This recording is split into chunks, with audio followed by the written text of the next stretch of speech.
So the interesting part of all this is we're in the digital era of dentistry.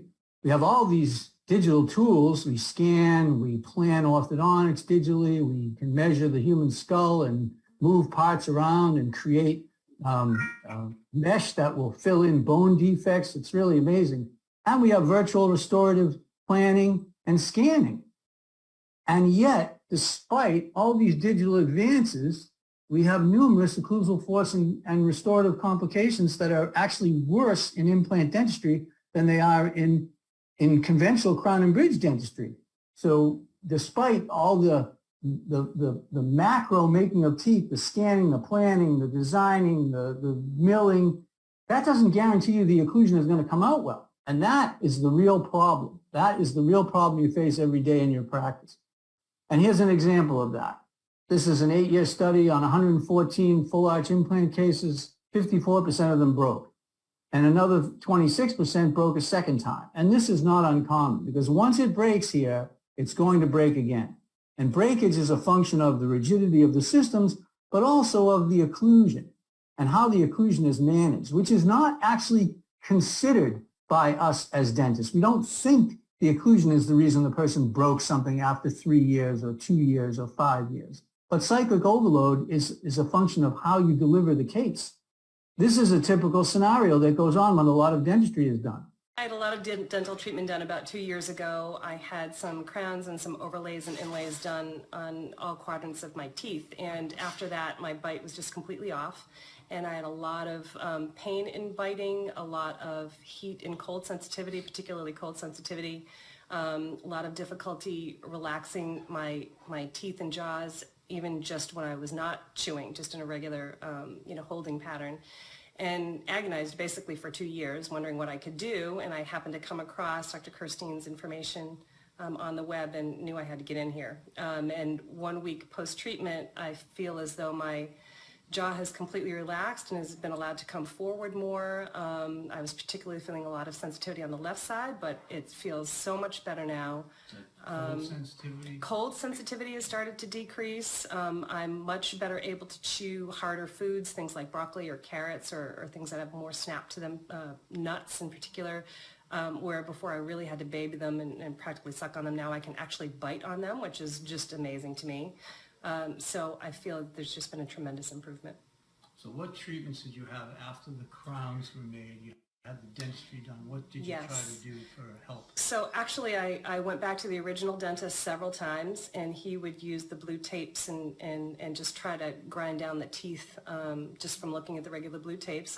Like I said, I probably went back to him about 4 times, and I was classified as someone who had an extremely sensitive bite, which just annoyed me because I knew there was a lot more going on in my mouth than that statement. I felt as though I was sort of being dismissed a little bit. And then I tried 2 other dentists who were very sweet and tried to help me, but I just could not get the relief that I now feel from this procedure. And did they use carbon paper Yep, only? carbon paper only. There's no other. So they didn't use computerized bite analysis? No computerized bite analysis, no. So 1 week, cold sensitivity down, bite much more comfortable, face relaxing, right? Those are the things I just showed you in that list of things that the T-scan does, right? So the question becomes, so why do we have these kinds of complications when we make beautiful teeth and we have all these digital tools, but we still get these problems in clinical practice? This is a very common story. I get emails all the time from around the world from patients telling me they had a crown made that threw their bite off, or they had Invisalign that threw their bite off. Well, so what's the reason, right, that we have these complications? Well, it lies in this material. This material doesn't measure anything occlusal except contact area. And until you face that reality, you're going to struggle occlusally, right? Here's a perfect example.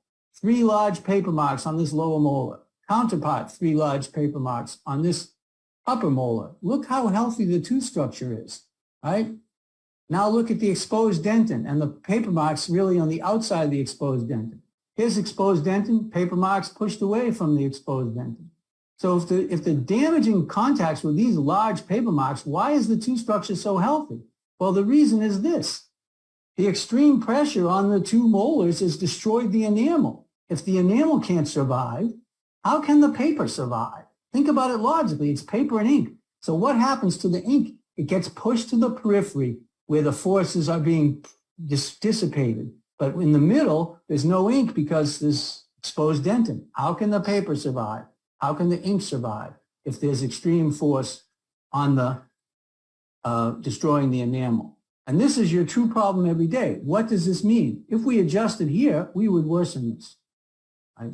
So think about it logically. We have all this digital pathway, the scanning and the planning and the digital workflow, and we make surgical guides, and we do all this design, and we make these wonderful prostheses. We mill them, or a beautiful hand-carved ceramist will make them really amazing. And then we get to the delivery. So all this is being done digitally. Then we get to the delivery, and we go analog. And the question becomes, what do you do with this, right? Now, you may think you know what this means, but I would bet that you really don't. And although you may think you do, the reality is studies show dentists really can't choose the right marks. So here's a study that illustrates that. Subjectivity in choosing paper marks that doesn't measure anything occlusal makes it very difficult to protect your restoration. So do it yourself. Choose the 2 highest force contacts in this list of 1 to 9. And this is a study that was done on Facebook. 124 dentists participated. So they were asked to choose the 2 highest force contacts. So go ahead, you guys can do it. You don't have to tell anybody. It was number 4 and number 9. Were you correct? My guess is that you weren't correct. And I'll tell you why. Because the 124 dentists only chose 4% correct, 95% incorrect. And that's the reality, that we are looking at ink marks for force and there's no correlation. So what really misled these 124 dentists? Well, if you look at the choices they made the most, contact 6 and 5 was the most in the first grouping. That was 6 is a large paper mark and 5 is a large paper mark. And if you look at their second choices, 8 and 6, well, 6 we know is a large paper mark and 8 is a large paper mark. So choosing marks by size is not going to help you. It doesn't mean you have any control over the forces, right? And unfortunately, the uncomfortable truth is 3 separate studies of about 800 dentists show that dentists make a high percentage of errors in choosing contacts for treatment, greater than 90% of the time. So when you look at this, even though you think you know what it means, you really don't know what it means.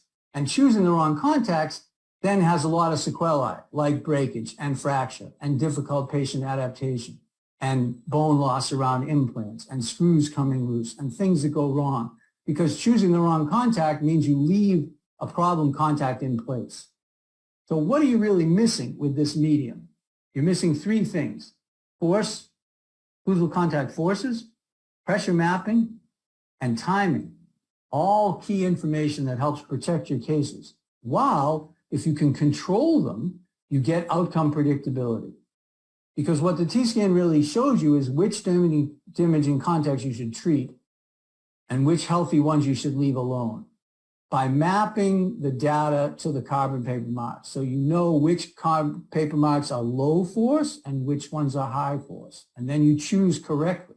And you leave alone the ones that you don't need to treat. And this takes out the subjectivity of trying to know trying to believe you know what you're seeing here. And of course, studies show dentists can't do it. 90% of the time we choose wrong, right? And here's a perfect example of that. Here's an overdenture against an implant hybrid, right? When you look at this, what would you adjust? Think about it. Patient says, well, it's uncomfortable. I can't bite down, right? It seems high, right? Well, T-scan shows you exactly where it's high. And if I didn't have the T-scan, all the composite on these 4 teeth might crack off someday. Because look at the force disparity between the anterior forces and the posterior forces. Nothing that you would know by looking at the ink marks. So what this really means to you is when you do an insert, contact selection for time and force is basically hit or miss.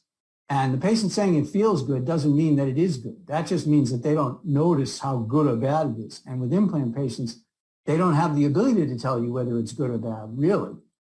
This means destructive forces are left in place when you install the case, and then complications arise that were because of bad contacts left untreated at insertion. A better way is to use data to guide you. I'm just going to point out 2 interesting contacts. Look at this dark mark. It's very low force. look at this scratchy set of marks. It's very high force. How would you know? Here's one with the ink missing from the middle. It's very low force. Again, how would you know? Right? That's your challenge every day. And then there's this new wrinkle. But I have a scanner, and a scanner is supposed to give me the occlusion. Think about it logically. Scanners take pictures of teeth that don't touch. So how can they show you any contact forces? What they're really doing is projecting geometry, saying, oh, this is where the teeth meet well, or they don't meet so well here. That's not force. Nothing was measured from between the teeth. Here's an example of that. This is a scanning representation of a patient's interocclusal contact areas. So what would you adjust here if you were delivering these crowns? See, these are all crowns. What would you adjust here? Well, the T-scan shows you right away what you need to adjust. It's only this area and maybe this area, right? This material can't do it. Scanners can't do it, right?